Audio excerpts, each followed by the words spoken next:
I'm just old enough to remember, I guess, the 60s in some cases, but Mark McCormick, who was a prolific writer, wrote, among other things, The Terrible Truth About Lawyers and, you know, What They Don't Teach You at the Harvard Business School.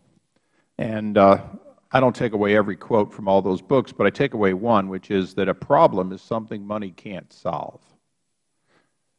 Mr. Bromwich, if money was not the problem, and I presume money was available, whether it's the $20 billion from BP, the $1 billion from the industry to form a quick response for future potential spills, et cetera, why did it take you not just the 6 months of the moratorium, but essentially another many, many months of permatorium before you had guidance so that we could begin having oil wells, new oil wells drilled again and permitted?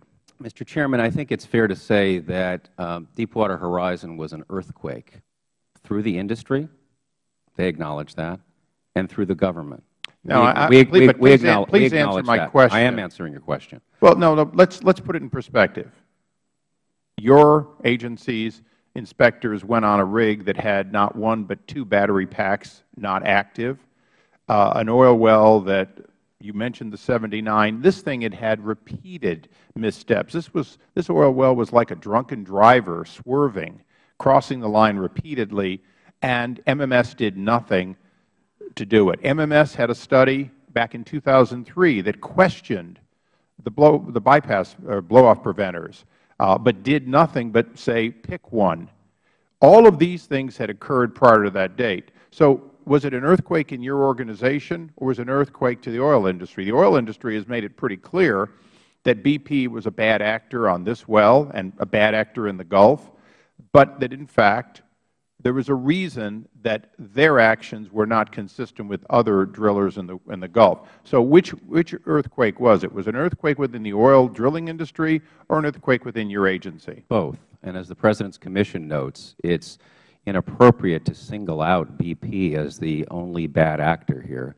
That report, which is based on a thorough investigation, pointed out that Halliburton was at fault and that Transocean was at fault. And as you know, Halliburton and Transocean do work and are involved in providing services in a huge percentage of deepwater wells that have been drilled in the Gulf. Bromwich, but isn't it true, well, actually, I'll go to Mr. Rusko. Isn't it true that the reorganization is as much at fault for the delay in the ability to get America working again in the Gulf? Isn't that what the GAO study finds, is that this is a distracted agency because it's reorganizing? I think it's a complicating factor. I can't say that it's caused the delays. I take Mr. Bromwich's point that once they decided that companies needed to demonstrate the ability to contain a blowout, that was the binding constraint until that was demonstrated. And when was that request made? When was the starting date for that?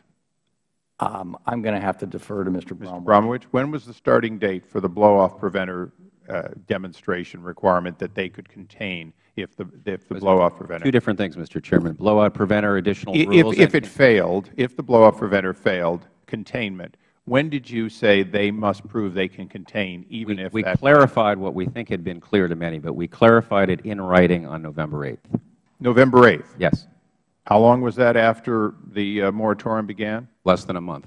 I mean, after it began? Yes. The first moratorium was put in place, I believe, in May, so several months after. So you have a 6-month moratorium, then a month after that moratorium is over, basically, then you say you have to do that. Isn't this taking 6, 7 months to decide that you're going to add one more way to stop the oil industry from starting again? Wasn't that reckless to go 7 months and discover, or 6 months and discover that you had missed something as basic as that? No, I don't think it was reckless, and I don't think we. Well, how did it get missed for 6 months? Well, nobody said it was missed other than you. I'm saying it wasn't missed. Why wasn't it asked on day one? The industry, as you know, Mr. Chairman, formed the Marine Well Containment Company in July. So they knew at that point that that was going to be an obstacle to getting deepwater permits until they could put together the resources. So it took them, and then it took later Helix, a number of months, close to 7 months, from the time they recognized that it needed to be done and they announced it until they were ready to go. The mere fact that we clarified what was required in November didn't start any clock and doesn't reflect any recklessness at all. Mr. Bromwich, are you still clarifying various things for the industry? Of course. That's what a regulator does. So when will it be clear? I think it's clear to 95% of the operators now. If the other 5% come forward and ask questions of us, we'll clarify it for them. We meet all the time, Mr. Chairman, with operators. We met this week with a group of Gulf area operators, a delegation headed by Director of Natural Resources for Louisiana, Scott Angell. They have been a forum for asking questions, asking for clarification, and getting them. Okay. Mr. Keefe, I'm sorry that we really can't do more for you today, but we are not going to give up on this on any of your testimony here today. Mr. Bromwich, you said you would take something back if it was outside of the mainstream. I want to make sure you take this back today. There's pending litigation, or there's current litigation, in the Eastern District of Louisiana challenging seismic surveys in the Gulf of Mexico by the infamous NRDC versus Salazar. Our information is that the Secretary has, in fact, worked out to stay that case and is discussing settlements. The question for the Department of Interior is, if you settle one more time with a radical environmental group that sues and then gets settlements leading to regulatory changes or areas off limits, don't you have a conflict of interest? In fact, shouldn't this case be a case in which those with a vested interest, the States and the oil companies, should have a seat at the table rather than having a settlement issued around what they would call their interest, along with the gentleman here today? Mr. Chairman, I don't need to take that one back because I'm involved in that matter. And in fact, first of all, I think the characterization of NRDC as a radical environmental organization they sue at will not accurate. But secondly, we have to make litigation judgments. The Solicitor's Office has to make litigation judgments about whether to settle cases or not.